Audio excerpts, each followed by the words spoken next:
राधे राधे दोस्तों, कैसे हो आप सभी। आशा करती हूँ आप सभी खुशी और स्वस्थ होंगे। तो टाइम है दोपहर का और मैं कर रही थी यहाँ पे खाने की तैयारी। दाल मैंने सुबह बना दी थी और यहाँ पे बना दिए हैं अभी मैंने चावल, और साथ में काट रही थी मैं सलाद। सुबह सब्जी वगैरह बना के रख देते हैं तो बहुत फ़ायदा हो जाता है, दोपहर में कोई टेंशन नहीं होती कि क्या बनाना है क्या नहीं। बच्चे हैं, वृंदा टिफ़िन लेके जाती है, निशांत का तो कुछ पता नहीं, वो कभी जाता है कभी नहीं जाता है। मगर उनका ये है कि सब्जी तो वो अपने टिफ़िन में बहुत ही कम लेके जाते हैं, जो उनका दिल करता है बस वो ले जाते हैं वो। यहाँ पे मैं कर रही थी घर की थोड़ी सफाई बीच में, तो इसीलिए मैंने शर्ट चेंज करके टी शर्ट डाल ली थी, क्योंकि इसमें हो जाती है इजली थोड़ी सफाई। चावल जब भी मैं दाल चावल कभी कोई किसी भी सब्ज़ी के साथ चावल बनाती हूँ ना, तो निशांत के डैडी को तो रोटी चाहिए ही चाहिए, और निशांत को भी। हमारे घर में ये नहीं है कि नमकीन चावल बनाए छोले चावल राजमा चावल कुछ भी बने, उसके साथ रोटी बहुत ज़रूरी है, क्योंकि रोटी के बिना उनका पेट नहीं भरता। तो इसीलिए मैं यहाँ पे गर्मा गर्म से उतार रही थी 2-3 रोटी। रोटी उतार के रख दूँगी। मैं और वृंदा हम दोनों तो बहुत खुश होकर चावल खाते हैं। हमें तो 2 टाइम दे देना कोई तब भी ठीक है, वो तो मैं थोड़ी मोटी हूँ, नहीं तो मुझे तो चावल बहुत पसंद है। यहाँ पे फटाफट रोटी बनाने के साथ साथ मैं सोच रही थी कि अभी मैंने करना है, मैं अंदर कमरे में सफाई कर रही थी, उसका सारा सामान ऐसे ही खिलरा पड़ा था। अभी खाना बनाने के बाद मैंने फटाफट से वो वाला सारा सामान भी उठाना है जाके। दोपहर में रेस्ट करने का भी टाइम नहीं मिलता, कई बार तो बहुत ज़्यादा थक जाती हूँ मैं, और दिल करता है कि थोड़ा लेट जाऊँ, क्योंकि रात को लेट सोते हैं और सुबह जल्दी उठ जाते हैं तो नींद पूरी नहीं होती। ये देखिए यहाँ पे हो चुके हैं चावल तैयार, बिल्कुल अकेले अकेले चावल बने हैं। ये चावल मैं हमेशा कुकर में बनाती हूँ और अच्छे बनते हैं, टाइम भी बहुत कम लगता है। तो यहाँ पे खाना तैयार। यहाँ पे शाम का टाइम था, जैसे कि कल मैंने दिखाया था आपको कि मैं कटिंग करा के आई थी अपने बालों की। तो वृंदा भी यहाँ पे बोल रही थी, हमने इसके बाल दिखाए थे इसको, ब्यूटी पार्लर वाली को, तो इसने कहा था कि ना इसके बाल बड़े रफ़ हो गए हैं, नीचे से 2 मुँहे हैं। तो मैंने सोचा था कि चलो हल्के हल्के से कटवा देते हैं। उसने कहा था कि ना ऐसे लेंथ नहीं आएगी, तो हमने सोचा था कि चलो ठीक है कटा देते हैं।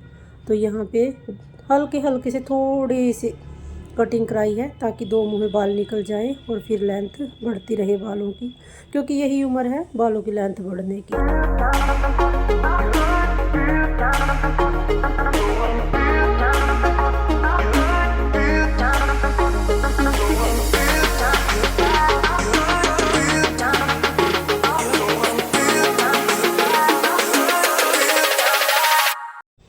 तो वहाँ से आने के बाद और अपनी पूजा वगैरह करने के बाद शाम की मैं आ गई थी बाथरूम में। आज मैंने लिया है बाथरूम साफ़ करने का काम। ये देखिए टाइलें कितनी गंदी हो रखी हैं नीचे से, नीचे वाली, और ये देखिए टूंटियाँ वगैरह भी ख़राब हैं।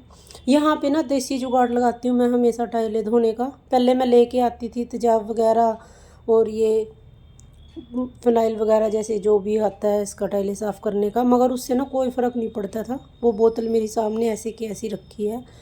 अब मैं थोड़ा गर्म पानी लेती हूँ बाल्टी में और उसमें डालती हूँ सरफ और साथ में डालती हूँ हार्पिक, और जहाँ से टाइलें ज़्यादा ख़राब है ना वहाँ पे मैं खाली हार्पिक मार देती हूँ पहले एक बार। अगर स्कॉच ब्राइट के पोंचे से दबा के मार देना तो बहुत ही अच्छा है, मगर आज मेरे पास स्कॉच ब्राइट वाला पोंचा नहीं था, ये सिंपल वाला था, तो मैं इसी से कर रही थी साफ़। यहाँ पे मैंने सबसे पहले कर दी थी टूंटियाँ साफ़, और यहाँ पे लग चुकी हूँ मैं नीचे। अभी देखिए नीचे की टाइलें आप देख रहे हो ना कितनी गंदी है। यहाँ ये है कि एक बार हार्पिक लगाओ और फिर बाद में ये जो सरफ वाला, मगर पानी गर्म होना चाहिए, अच्छा गर्म, तो उससे एक बार साफ़ कर दो। टाइलें बिल्कुल दूध की तरह ना चिट्टी चिट्टी चमक जाती है। पहले मैं बहुत परेशान होती थी, सफाई करने से पहले मैं सोचती रहती थी क्या करूं, कैसे करूं, क्या लेके आऊं।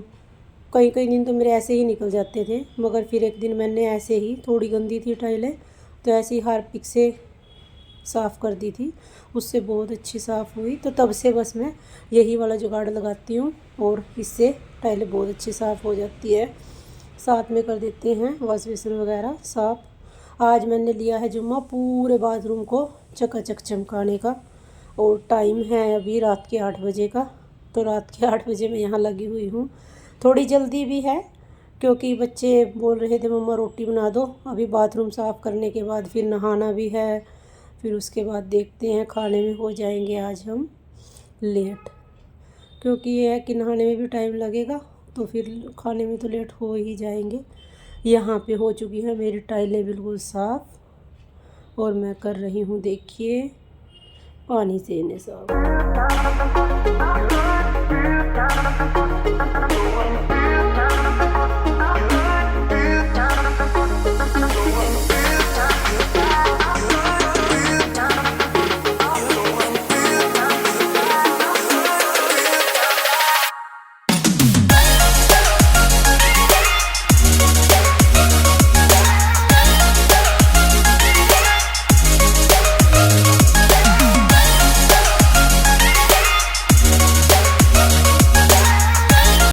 तो यहाँ पे हो गई है टाइलें वगैरह सब साफ़ और पानी डाल के मैं इन्हें हल्का हल्का धो देती हूँ। यहाँ पे मेरा पूरा बाथरूम हो चुका है साफ़। अब आ गई है बारी टब और मग्गों वगैरह की, क्योंकि जब करने लगे हैं एक बार तो कर ही देते हैं सारा बाथरूम साफ़। बस मेरे बाथरूम में सिर्फ एक प्रॉब्लम है कि यहाँ पे जो ये टाइलें हैं ना नीचे वाली, ये बड़ी बेकार हैं, बिल्कुल साफ़ नहीं होती है। वो वाली टाइलें लगवाई इन्होंने जो हॉस्पिटल वगैरह में लगी होती है ना, इन्हें जितना मर्जी रगड़ते रहो मगर ये ना काली पड़ जाते हैं थोड़े दिनों में ही, साफ़ नहीं होती। बाहर भी जहाँ कपड़े धोती हूँ ना वहाँ पे भी यही टाइलें हैं, तो इसीलिए यहाँ मुझे बहुत मेहनत करनी पड़ती है इन टाइलों को साफ़ करने के लिए। ये देखिए टुंटियाँ वगैरह सब मैंने साफ़ कर दी हैं। और ये देखिए पहले ये बिल्कुल काला ये वो हुआ था ना, जो काले वाली टाइलें हैं बिल्कुल वाइट वाइट सी, अब बिल्कुल साफ़ हो गई हैं। आप भी करके देखिएगा और मेरी वीडियो कैसी लगी आपको प्लीज़ बताइएगा और लाइक शेयर और सब्सक्राइब कीजिएगा ज़रूर। ये देखिए चमका दिया है मैंने अपना वाइब्रेशन वगैरह सब कुछ। आप भी देखिएगा करके, अगर साफ़ होती हैं तो मुझे कमेंट बॉक्स में ज़रूर बताएंगे।